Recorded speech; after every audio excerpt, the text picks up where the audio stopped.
some states or health departments or what have you are going to require that home food producers get some sort of food handling safety course. That's just going to depend on where you live. The Tennessee Food Freedom Act does not require it. However, you can voluntarily take a course. This one is about $200, I believe, and it's offered by Cornell University. This is a certificate of completion. This one is open book, okay? And the tests are even open book. And there's really not a time limit on it that I could find, and so you can kind of do this at your own pace.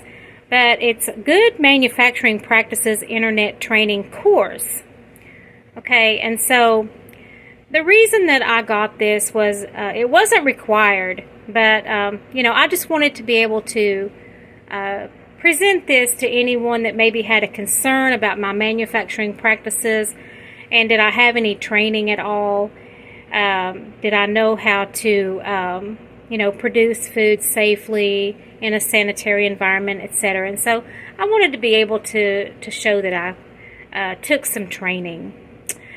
Okay, and at one time I had what was called a TDA, food manufacturer's permit. It's inactive now because I am not producing in a commercial kitchen. If I were to go back into a commercial kitchen, I would have to go through the steps to reactivate it. But during that time, it is a requirement for anyone in a commercial kitchen to get something called Serve Safe certification. Now, this was about $400. I think it was $300 for the course, and then it was around $100 or so for the test.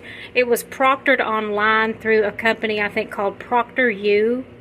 But anyway, this piece of paper cost about $400, and it took me about a month to study for it because I'm a long-haul truck driver, and so I'm on the road a lot, and so I had to study a lot while I was on the road, with a lot of interruptions with work and such. And so if you were in a situation where you could devote more time to study, it probably wouldn't take you that long. But this is the Serve Safe certification, Food Protection Manager certification. So with this certification, I could actually be what's known as a person in charge in a restaurant because I have the Food Protection Manager certificate. And as I said before, at one time I had a food manufacturer's permit that was valid in a commercial kitchen. It doesn't mean anything now because, like I said, it is inactive, but just letting you know what you have to have if you decide your business gets really big and blows up and you need to start working out of a commercial kitchen. Some of the things that you'll have to do and have. I do spices, by the way, dry spice blends, and so I'm at the very low end of risk, and the cost of your permit annually depends on the risk of the food. So since I do dry spice blends, we're talking like $50 a year is what my permit would cost if I was in a commercial kitchen. But if I was doing a more high-risk food, of course, the annual fee goes up. So, yeah, just 3 little pieces of paperwork that are not required under the Tennessee Food Freedom Act. But, I'm glad that I did these courses and that I went through. So, with regards to the Tennessee Food Freedom Act, what are the requirements for the room or area that you will be producing out of? The answer is very simple. It can just be a home kitchen.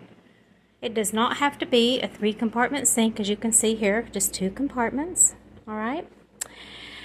The countertop, I feel it should be a non-porous surface because that's in Good Manufacturing Practices and Serve Safe Food Protection Manager certification also, that a non-porous surface is best.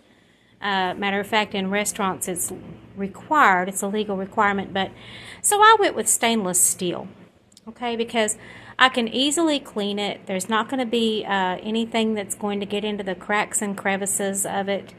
I can just spray it with general cleaner and wipe that down with a single-use paper towel, and then I can go with the sanitizer, spray that and wipe that off with a single-use paper towel, or just allow it to air dry. But I don't use cloth. I don't use cloth washcloths, and I don't use cloth to dry any of my dishes or anything like that, because cloth can attract things like lint and hair. And so that's why the single-use paper towels are very important, because they are considered more sanitary. Let's see, this is what I call my tower of spices. This is what I use to do recipe development and such. Okay, and then over here we just have, those are my personal spices there on the wall. I do spice blends, by the way. And so, yeah. It can just be a regular kitchen. There is no size requirement to the kitchen. There is no grease trap or anything like that required. Again, no 3-compartment sink required. Now, the thing that we have to keep in mind as Tennessee Food Freedom Act producers is, if there is ever a concern or an alarm raised about our products, we can be inspected. I believe that falls under the State Department of Health, but according to the State Department of Agriculture, the State Department of Health can come to our home unannounced and conduct an inspection of the room or area that we are using to produce our products, or in my case, spice blends. This is not a requirement. However, I think it's a great idea, because even though it's highly unlikely that someone would find out where you live and break into your home while you were away or something and intentionally contaminate your food products, okay, like I said, highly unlikely, but still within the realm of possibility, I think it's important to have security cameras around the perimeter of your home. This one, I have one at the front and the back doors, sounds an alarm and begins to speak to whoever has stepped onto the property when it's activated. So just a way to protect the people that you serve, the people that you make food products for, is to protect the outside of your home as well as the inside with security cameras. An active alarm system indoors is also important as well, because again, we want to protect the public, and when we protect the public, we protect our business. And so the two go hand in hand.